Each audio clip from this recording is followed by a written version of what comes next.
Hello everyone, welcome to our channel where we learn science in the simplest way.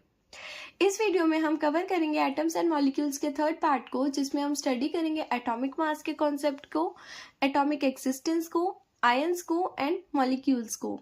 तो सबसे पहले देखते हैं एटॉमिक मास क्या होता है। तो देखो, एटॉमिक मास का मतलब होता है किसी भी एक पर्टिकुलर एटम का मास, ठीक है, जिसको हम रिप्रेजेंट करते हैं यू से, और इसको हम लिख सकते हैं AMUB, ठीक है, मतलब एटॉमिक मास यूनिट। और ये जो एटॉमिक मास का कॉन्सेप्ट है ये दिया है साइंटिस्ट जॉन डाल्टन ने, ठीक है। तो जॉन डाल्टन की एटॉमिक थ्योरी क्या है? It introduce the concept of atomic mass. इन्होंने एटॉमिक मास के कॉन्सेप्ट को इंट्रोड्यूस करा है, ठीक है। और इन्होंने लॉ ऑफ केमिकल कॉम्बिनेशन को भी एक्सप्लेन करा है, जैसे कि हमने अपनी प्रीवियस वीडियो में भी देखा था, ठीक है। अब जैसे हमारे पास कोई भी एक एलिमेंट होता है, अगर हम उस एलिमेंट के पीसेस कर देते हैं, अगर उस एलिमेंट के हम पीसेस कर देते हैं, उस एलिमेंट को हम डिवाइड कर देते हैं, तो उस एलिमेंट का हर एक पीस क्या कहलाता है? एटम कहलाता है, ठीक है। तो हम हर एक एलिमेंट के पीस को क्या बोलते हैं? एटम बोलते हैं, ठीक है। अब देखो, हमें अगर किसी भी एटम का मास निकालना होता है तो हम उसका एटॉमिक मास कैसे निकालते हैं? तो ये कॉन्सेप्ट दिया है IUPAC ने। IUPAC ने क्या बोला है कि अगर हमें किसी भी एटम का मास निकालना है तो उसके लिए हमें कार्बन का एटम लेना है। कार्बन के एटम को हमने 12 पीसेस में डिवाइड कर देना है। कार्बन का एटम लेना है और उसको 12 पीसेस में डिवाइड कर देना है, और उस 12 पीसेस में से हमने उसका एक एटम को लेना है। मतलब हमने कार्बन का एलिमेंट लिया, उसको 12 पीसेस में डिवाइड करा, और उसमें से हमने उसका एक एटम ले लिया, ठीक है। और इस एटम का हमने मास निकाल लिया, और इसको हमने एक रेफरेंस पॉइंट बना दिया कि मतलब जिसकी हेल्प से हम बाकी सारे एटम्स का क्या निकाल सकते हैं? एटॉमिक मास निकाल सकते हैं, ठीक है। और ये जो कार्बन एलिमेंट का ये जो एटम है, इसका जो मास है वो किसके बराबर है? 1.673 इंटू 10⁻⁻24, ठीक है, जिसको हम 1 AMU भी बोलते हैं, ठीक है। तो अगर आपको किसी भी एटम का मास निकालना है तो आप कैसे निकालते हो? 1 AMU इक्वल्स टू 1/12। 1/12 क्यों लिखा है? क्योंकि हमने कार्बन को कितने पार्ट्स में डिवाइड करा है? 12 पार्ट्स में डिवाइड करा है, और उसमें से हमने किसका मास निकाला है? उसके एक एटम का मास निकाला है, ठीक है। तो 1 AMU किसके बराबर है? 1/12 ऑफ द कार्बन 12 एटम, ठीक है। तो एक AMU 1/12 के बराबर है कार्बन 12 के एटम के, ठीक है। 1 AMU की यूनिट कितनी है? 1.673 इंटू 10⁻⁻24, मतलब यही इसका मास है, ठीक है। और इसी के रेफरेंस पॉइंट से हम बाकी सारे एटम्स का एटॉमिक मास निकाल सकते हैं, ठीक है। जैसे कि एग्जांपल है, hydrogen atom has a mass of 1U। अब जो हाइड्रोजन का जो एटम होता है उसका जो मास होता है वो किसके बराबर होता है? 1U के बराबर, मतलब 1 AMU के बराबर, ठीक है। तो उसका भी मास कितना होगा? 1.673 इंटू 10⁻⁻24, ठीक है। अब जैसे जैसे एटॉमिक नंबर हमारे बढ़ते जाएंगे, हम उसको क्या करेंगे? उससे ही मल्टीप्लाई, उसके नंबर से मल्टीप्लाई करते जाएंगे, ठीक है। तो हमें उसके एटॉमिक मास पता चलते जाएंगे। अब देखो, आपको ना हर एक एटम का एटॉमिक मास भी लर्न करना रहता है, ठीक है। और 9th क्लास में आपको नीड है 1 to 20 तक, मतलब 1 से लेकर 20 तक एटम्स के एटॉमिक मास को लर्न करने की, ठीक है। तो देखो, अगर आपको किसी भी एटम का मास निकालना है तो उसके लिए भी एक ट्रिक होती है। जैसे कि अगर कोई भी एटम का जो नंबर है, अगर वो इवन है, मतलब किसी भी एटम का एटॉमिक नंबर अगर इवन है, तो उसको आप 2 से मल्टीप्लाई करके उसका एटॉमिक मास निकाल सकते हो। अगर उसका एटॉमिक नंबर ऑड है तो आप उसको 2 से मल्टीप्लाई करो और उसमें 1 ऐड कर दो। जैसे कि जो लिथियम है, लिथियम का एटॉमिक मास कितना होता है? लिथियम का एटॉमिक मास होता है 2, मतलब ये एक इवन नंबर है। और इस इवन नंबर को आप किससे मल्टीप्लाई करोगे? 2 से मल्टीप्लाई करोगे, तो इसका आंसर कितना आ गया? 4 आ गया, ठीक है। और अगर कोई ऑड है, जैसे कि मान लो बोरोन है, ठीक है, जैसे कि बोरोन है, बोरोन का जो एटॉमिक नंबर होता है वो कितना होता है? 5 होता है। इसका मतलब ये ऑड है, तो इसको आप 2 से मल्टीप्लाई करोगे, तो 5 2 = 10, और उसमें आप 1 को ऐड कर दोगे, 10 + 1 11, ठीक है। तो बोरोन का जो एटॉमिक मास आता है वो आता है 11। तो ये ट्रिक होती है एक एटॉमिक मासेस को निकालने के लिए। तो इसकी हेल्प से ना आप सारे के सारे एटम्स का एटॉमिक मास निकाल सकते हो। लेकिन ये जो ट्रिक है ना, वो कुछ एटम्स फॉलो नहीं करते, ठीक है। इसकी भी एक एक्सेप्शन होती है, ठीक है। जैसे कि हाइड्रोजन है, हाइड्रोजन का एटॉमिक मास जो होता है वो 1 होता है और उसका एटॉमिक नंबर भी 1 होता है। जैसे कि अब होना तो इस ट्रिक के हिसाब से क्या चाहिए था, जैसे इसका एटॉमिक नंबर 1 है तो इसको हम 2 से मल्टीप्लाई करेंगे और इसमें 1 को ऐड कर देंगे, है ना। बट ये वाली जो हाइड्रोजन एटम जो है इस ट्रिक को फॉलो नहीं करता। इसका जो एटॉमिक नंबर होता है वो एटॉमिक नंबर होता है वो 1 होता है और इसका जो एटॉमिक मास होता है वो भी 1 होता है।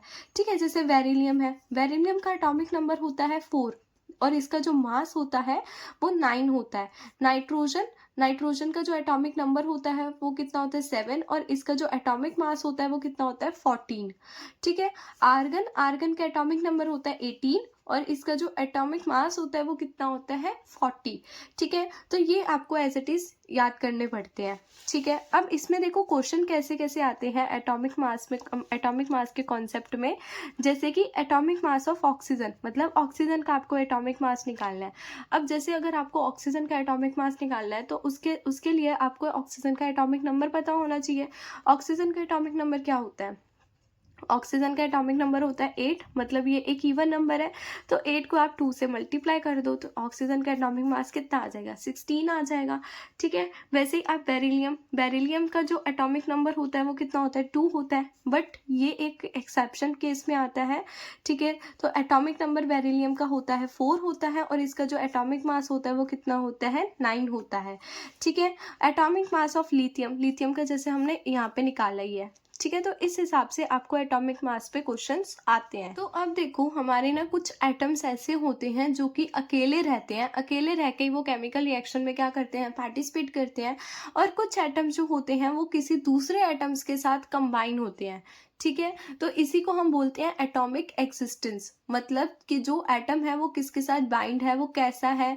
ठीक है, वो अलोन है या किसी के साथ बॉन्डेड है, इसको। ठीक है, अब देखो most element and atoms are highly reactive and do not exist freely. अब कुछ एलिमेंट्स जो होते हैं, कुछ एटम्स जो होते हैं वो बहुत ज़्यादा रिएक्टिव होते हैं और वो फ्रीली एग्जिस्ट नहीं करते। फ्रीली एग्जिस्ट करने का मतलब है वो अकेले एग्जिस्ट नहीं करते। ठीक है, वो किसी के साथ केमिकली बॉन्डेड होते हैं, किसी के साथ कंबाइन होते हैं। ठीक है, जो एटम्स बहुत ज़्यादा रिएक्टिव होते हैं। ठीक है, देखो ओनली नोबल गैस एटम, सिर्फ नोबल गैस एटम कौन से होते हैं, ग्रुप नंबर पीरियोडिक टेबल के ग्रुप नंबर 18 को हम नोबल गैस एटम्स बोलते हैं। ठीक है, जैसे ये हो गए, ये सारे के सारे जो हैं वो नोबल गैस एटम्स हैं। ये जो होते हैं केमिकली इनर्ट होते हैं। केमिकली इनर्ट का मतलब ये रिएक्टिव बिल्कुल नहीं होते। ठीक है, तो ये जो होते हैं एक सिंगल एटम्स की तरह ही एग्जिस्ट करते हैं, मतलब ये किसी के साथ भी बॉन्डेड नहीं होते, किसी के साथ भी केमिकल कंबाइंड नहीं होते। ठीक है, ये फ्रीली एग्जिस्ट करते हैं। और atoms of all other element combine together to form molecules और आयन, और बाकी के जो एटम होते हैं मतलब जो काफ़ी ज़्यादा रिएक्टिव होते हैं वो किसी के साथ क्या होते हैं कंबाइन होते हैं और वो क्या बनाते हैं एक मॉलिक्यूल बनाते हैं या आयंस को बनाते हैं। ठीक है, मतलब बहुत सारे ऐसे एलिमेंट्स होते हैं जो किसी दूसरे एटम के साथ या दूसरे एलिमेंट के साथ कंबाइन होते हैं और वो क्या बनाते हैं मॉलिक्यूल्स को बनाते हैं और आयंस को बनाते हैं। ठीक है, अब देखो मॉलिक्यूल्स जो आयंस होते हैं, मॉलिक्यूल्स और आयंस जो होते हैं ये किसके पार्ट है, एटम्स के ही पार्ट है। आयंस क्या होते हैं, जो इलेक्ट्रिकली चार्ज होते हैं। इलेक्ट्रिकली चार्ज होने का मतलब है या तो उन पे पॉजिटिव चार्ज होगा या तो उन पे नेगेटिव चार्ज होगा। मॉलिक्यूल्स क्या होते हैं, मॉलिक्यूल्स का मतलब जो केमिकली इलेक्ट्रिकली न्यूट्रल होते हैं, मतलब जिनके ऊपर कोई भी चार्ज नहीं होता, ना पॉजिटिव होता है ना नेगेटिव होता है। ठीक है, तो आयंस देखो क्या होते हैं, और एन आयंस में बी डिफाइंड एज एटम और group of atoms having positive और नेगेटिव चार्ज। मतलब आयंस का मतलब क्या होता है, आयंस एक ऐसे एटम होते हैं या ग्रुप ऑफ एटम्स होते हैं जिनके ऊपर पॉजिटिव चार्ज होता है या नेगेटिव चार्ज होता है। ठीक है, अब ये जो आयंस होते हैं ये भी हमारे पास दो टाइप के होते हैं, एक कटायंस और एक अनायंस। ठीक है, कटायंस का मतलब होता है जिनके ऊपर पॉजिटिव चार्ज होता है, जिनके ऊपर पॉजिटिव चार्ज होता है उनको हम बोलते हैं कटायंस, और जिन एटम्स के ऊपर नेगेटिव चार्ज होता है उनको हम बोलते हैं अनायंस। जैसे कि Ca2+, K+, ठीक है, SO4 2-। अब यहाँ पे माइनस का चार्ज है तो ये क्या होंगे, अनायंस होंगे। ठीक है, अब देखो हमारे जो आयंस होते हैं वो दो टाइप के और होते हैं, जैसे सिंपल आयंस और कंपाउंड आयंस। सिंपल आयंस का मतलब होता है जहाँ पे सिर्फ एक ही टाइप का एलिमेंट होता है, जैसे सोडियम। ठीक है, अब यहाँ पे जो सोडियम है वो अकेला है, ठीक है, उसके ऊपर सोडियम के ऊपर पॉजिटिव का चार्ज है, इसका मतलब ये एक कटायन है, ये फ्रीली एग्जिस्ट, मतलब ये अकेला एग्जिस्ट कर रहा है। ठीक है, कंपाउंड आयंस क्या होते हैं, जो किसी दूसरे एटम के साथ, जो किसी दूसरे एलिमेंट के साथ कंबाइन होते हैं।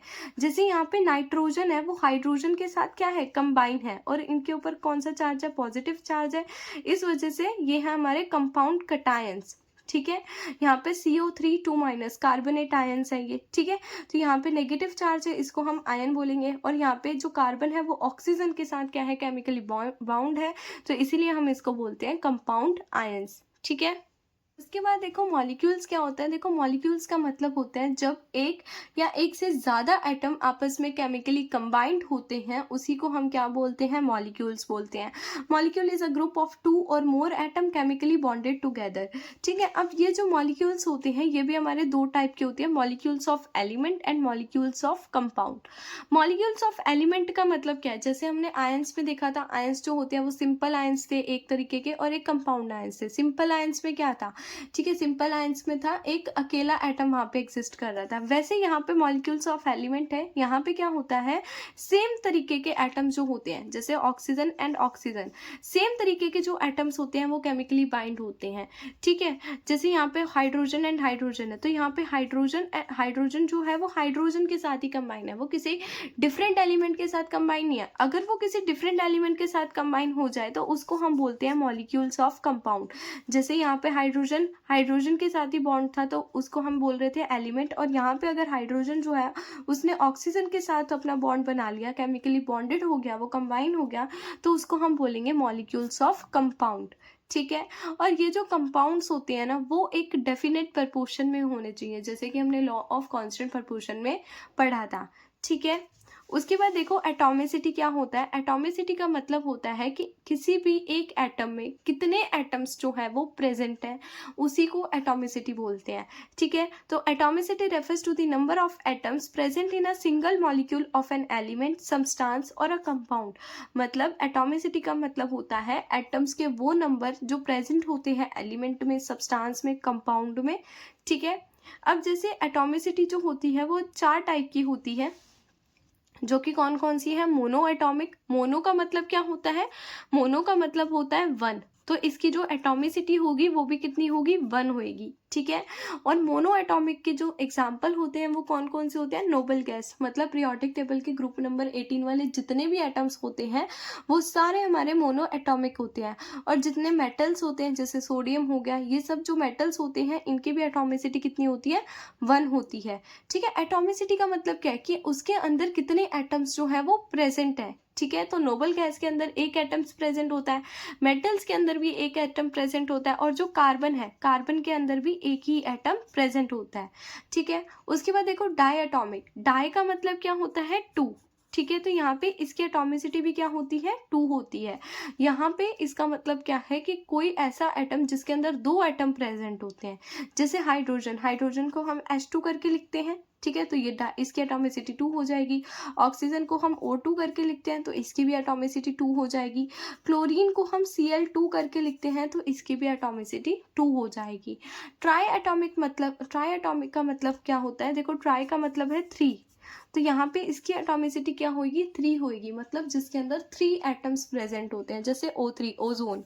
ठीक है, तो ओजोन के अंदर हमारे 3 एटम्स प्रेजेंट होते हैं, तो इसी वजह से इसकी जो एटॉमिसिटी होती है वो कितनी होती है, 3 होती है। ठीक है, उसके बाद देखो पॉलीएटॉमिक क्या होते हैं, जैसे सल्फर हो गया, फोस्फोरस हो गया। पॉली का मतलब होता है बहुत सारे, मतलब जिसकी भी एटॉमिसिटी 4 से ज़्यादा होगी उसको हम बोलेंगे पॉलीएटॉमिक, जैसे सल्फर, एसिड, फोस्फोरस, P4।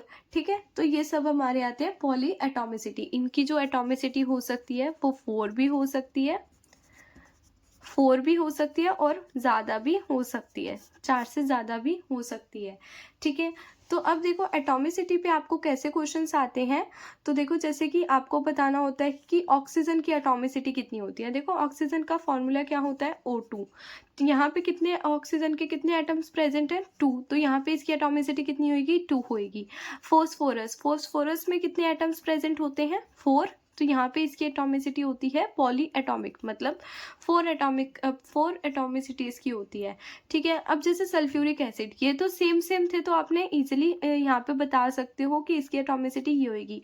अगर आपके पास डिफरेंट कार्बन, मतलब डिफरेंट आपके पास एटम्स होंगे, तो उसकी एटॉमिसिटी कैसे बताओगे? देखो, जैसे यहाँ पे हाइड्रोजन है, ये सल्फ्यूरिक एसिड का फॉर्मूला है H2SO4, और H2SO4 में 2 हाइड्रोजन है, ठीक है, 2 हाइड्रोजन है, एक S है, ठीक है, और 4 ऑक्सीजन के मॉलिक्यूल है। 4 + 1 5 एंड 6 एंड 7, ठीक है। तो इसकी जो एटॉमिसिटी आएगी वो कितनी आएगी? 7 आएगी, ठीक है। अमोनिया है, आर्गन गैस, देखो आर्गन गैस जो होती है ये हमारी किस में आती है? नोबल गैस में। तो इसकी जो एटॉमिसिटी होती है वो कितनी होती है? 1 होगी, ठीक है। और उसके बाद अमोनिया, अमोनिया में देखो जो नाइट्रोजन है वो 1 है और 3 हाइड्रोजन के मॉलिक्यूल है, तो यहाँ पे इसकी एटॉमिसिटी कितनी आएगी? 5 आएगी, ठीक है। और यहाँ पे है CaOH2, तो यहाँ पे कैल्शियम का 1 मॉलिक्यूल है, ऑक्सीजन का 1 मॉलिक्यूल है और हाइड्रोजन का भी 1 मॉलिक्यूल है।